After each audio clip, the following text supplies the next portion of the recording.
guys, it's me Rebecca. So I am here to do my May wrap up and to discuss a book I'm planning to read in June so far. And in May I finished 6 books. One I did carry on from April. So yeah, let's get started. And with the first book I did carry on from April and I finished to May, which is She Who Became the Sun by Shelley Parker Chan. This is about this girl named Shu. I never really looked up how to properly pronounce her name, I apologize. But she and her family, they live in a period of drought. They don't have a lot, they don't have a lot of food, a lot of resource, a lot of anything really. And one day her father takes her brother to get his fortune told, and the fortune teller is like, he's meant for greatness. And then she asks what her fortune is, and the fortune teller is like, she's meant for nothing. And one day these bandits come to the village she's living in and kill her father, and her brother wastes away until he does die, and she decides to take his place at this monastery that her brother was promised to. And we do also follow this other character named Oeng, who is I did not look up how to pronounce this, but he's an Enoch to a prince, and his family were seen as betrayers. They were all killed. He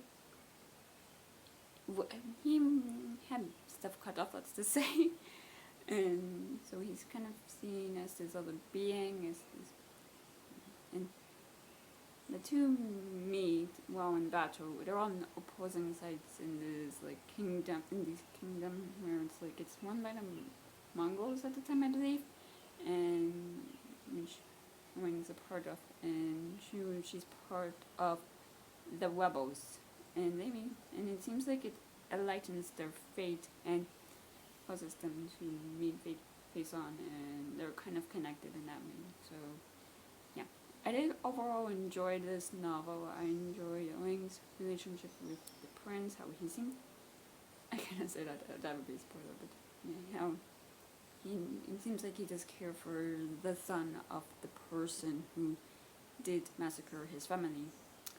And I did like how she was so determined to kind of take her brother's fate, to kind of convince the gods that she is her brother, that she is meant for this greatness. So yeah, I did enjoy this novel overall, and I would give it 4 stars, and I am planning to continue on in that series. And the next book I finished in May was Daisy Jones and the Six by Taylor Jenkins Reid. This follows this band from, I think it's the 1960s, and their rise to fame, and then all of the events that led to them splitting up. And we see the behind the scenes of the music industry, on what happens behind the scenes in both the professional lives of the people, like how music is written, how it's produced, and all that, but also the personal lives of the bands. We see as these individuals struggle with addiction, as they struggle with their relationships and who they are. And this novel is told almost in an interview format. We hear from everyone who is able to give a voice. Some people are dead when this novel is put together, or when this interview occurs, I should say. And we see how different people saw different events, how they analyzed it, or how they thought of this person and that person. It is quite messy, and yeah, I just had a lot of fun with this novel, and I did give it 4 stars as well. And the next book I finished in May was Heaven Official's Blessing, Volume 2 by Mo Zong Tongshu. I'm gonna give the synopsis for Volume 1, but we follow this character named Shilin, who he's ascended to heaven 3 times, and we follow him on his 3rd ascension to heaven, where he meets this character who he initially is introduced to as Sun Lane, but he later learns is one of this very powerful ghost named Hua Cheng. And in this volume, Hua Cheng and Shilin, they meet up again, and we learn more about Shiling's past after one of his falls from heaven, and you do see Huanqing in his true form. And yeah, considering this is I believe this is part of a much bigger novel, like this is only a small portion of a long novel, it did feel like that, like I was reading the part of a novel and not the full thing. But I did like the chemistry between Huanqing and Shiling. Like I do like the two together, especially when you're like playing a game of dice and Huanqing's like, let me show you the actual way to roll dice. Like he comes up with this excuse to be like, oh yeah, let me teach you to roll dice. Like it's just a bit silly. So yeah, I don't know. I had fun with this, and there were parts that were intense, and we did see more of Shiling's backstory prior to his ascension. So yeah, I did enjoy this, and it's a 4-star. And the next book I finished in May was Cult Classic by Sloane Hosley. And this is about this woman named Lola, who one day she's out with dinner with some of her former colleagues when she runs into an ex-boyfriend. Like, you wouldn't think anything about it until the next night she's at the same restaurant with a different friend, and she runs into another ex-boyfriend, and this pattern kind of continues. It appears it's some sort of like a, I guess, cult, not cult thing that her former boss and her best friend are both a part of. And I'm saying it's not a cult because that's just how they describe it. And it seems like it's about like helping people like create these scenarios where they run into people they dated in the past, and I guess help them get closure if they don't think they got any. It's yeah, and I don't know, there were parts about this I did like, but parts about it was where I was like, okay, what is the point of this story? Like, why am I being told this story? And it seems like it's just about this woman who's dated quite a bit, you know, getting that like proper closure over her ex-boyfriends. Like Lola, she seems obsessed with her exes. Like she kept every note they wrote to her, every breakup note, every ticket. Heck, even like apparently emails from the 90s. And it's like, I guess it's like supposed to be about the psychology behind the relationship, like why we break up with a person and how we change and being with them, and how we change ourselves to be with a person. Like she does date someone who has this hero complex, who is obsessed with trying to protect people, trying to help them. And she kind of shifts her life story to kind of allow that. I don't know, there was this part about it, I just like, okay, what the heck's the part? So yeah, point I mean, but there were quotes I did like in here. I don't think this is a spoiler, but Zola at one point says that that relationship is like a code, like we call each other like a cute little nickname, or move in together, and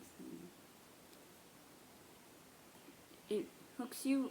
The quote I'm just gonna read this, is on page 172, 173, and it's, romance may be the world's oldest code. It hooks you when you're vulnerable, holds your deepest fears as collateral, renames you something like baby, brainwashes you, then makes you think that your soul will wither and die if you let go of a person who loved you. And I like that. I found that viewpoint quite interesting, how relationships can be seen as a code. Overall, I did give this 3 stars just because I spent the majority of it thinking, what exactly is the point of this? So yeah, but there were just points I did like. So, and the next book I read was After Dark by Haruki Murakami. We mainly follow this girl named Mari as she's out in Tokyo all night. Like we meet her initially at the Denny's while she's just trying to read her book, and she kind of is asked to help at this love hotel where people go to, do whatever they want to do. Like, you can imagine. But she does there. She goes there, and I guess it shows her the hidden parts of Tokyo that are hidden like in the daytime that only come out at night. And she gets to know this boy named Takashi, and I apologize if I butcher that name. But he's someone who's in a jazz band, but he wants to leave because he doesn't see music as a career option for him. Like, he wants to become a lawyer, and getting to see their different viewpoints on the world is quite interesting. And the reason Mari is out all night is because her sister has been in a sort of coma the last couple of months. Like, it's not to the point where the family is seeking medical treatment. Like, the girl's not in a hospital. It seems like she only wakes up to do the basic necessities she needs to stay alive. Like, she eats, she drinks, she bathes, and then goes back to sleep when she's done, and that's it, really. So it's quite, I guess, tense in the house because they don't know why the sister is asleep. And we do a couple of times get viewpoints from the sister, or we as the reader are in the sister's bedroom while she's asleep, and then see her food as like, I guess, TV screen, like when she's somehow transported from her bedroom into this like other place, and we don't have the power to do anything. Like, it's obvious that we as the reader, we're just the viewer of these events, and I found them interesting. And I also found interesting in a sense, like, it just shows how while we are privy to people's worlds, like, we watch out for people, we look at them, watch what they're doing, we're in their bedrooms, like, we're in their personal space, and we're privy to the hidden lives of these people, these everyday individuals that,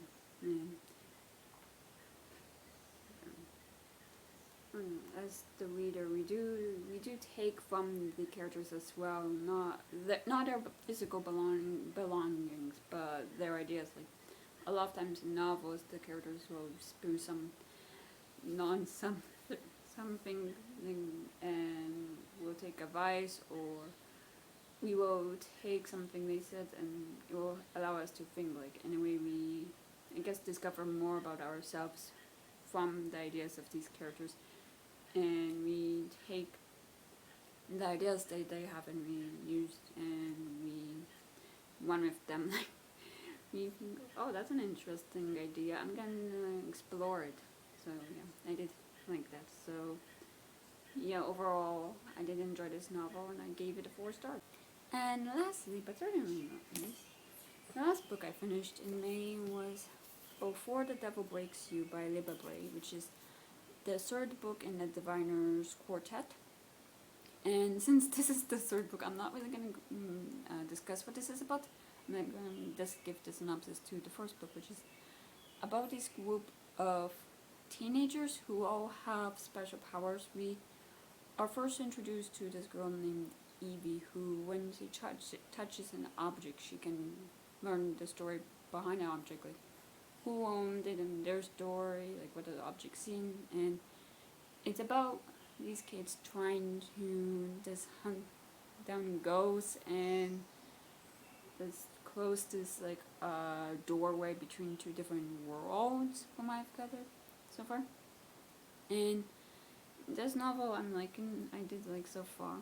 This novel I did like in a sense, with the dead, it seems like they are forgotten, like they are like there's a thing that made up America, and then when they did their job they were just forgotten. Like, I did like how a lot of the time, like with the different people who do come to America with the promise that it's the greatest country in the world, and they're not really they're ostracized, they're kept in the background, like they don't think it's the greatest country in the world. Like they do struggle to get by sometimes, like, with the way life is, and it's like they were made these empty promises, and they worry the next generation the cycle will just repeat itself, like history will repeat itself, but also the land the country is built on does remember the history, the story of the country, which I do find fascinating. So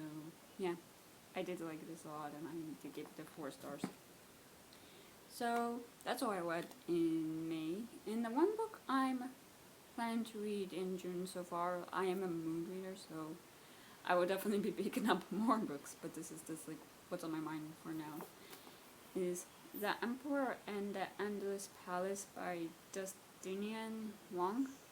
I am so sorry if I butchered that name. But it seems like this is a novel about like about 2 souls who meet up in different lives, like in several lives of theirs, and they always find each other and everyone's together, I guess.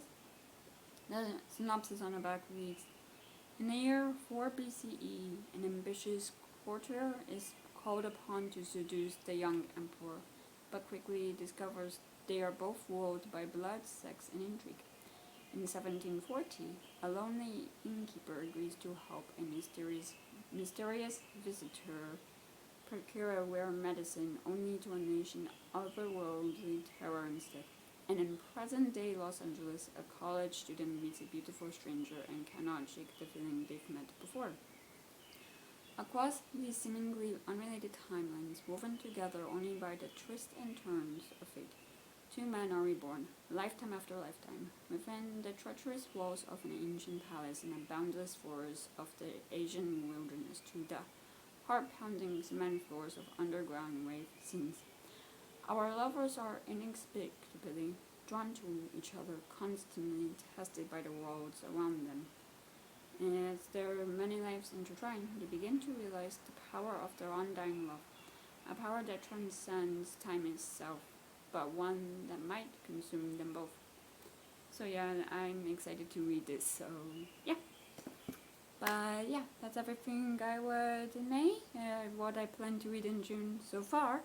Everything else I'm reading in June will be in my June wrap-up. So yeah, so that's it for this video. If you enjoyed it, please give it a thumbs up. Leave a comment below telling me what you've been reading recently. If you want to, please subscribe to this channel, and if you want to follow me on any social media, all those things are down bar below. I'll see you guys next time I post a video.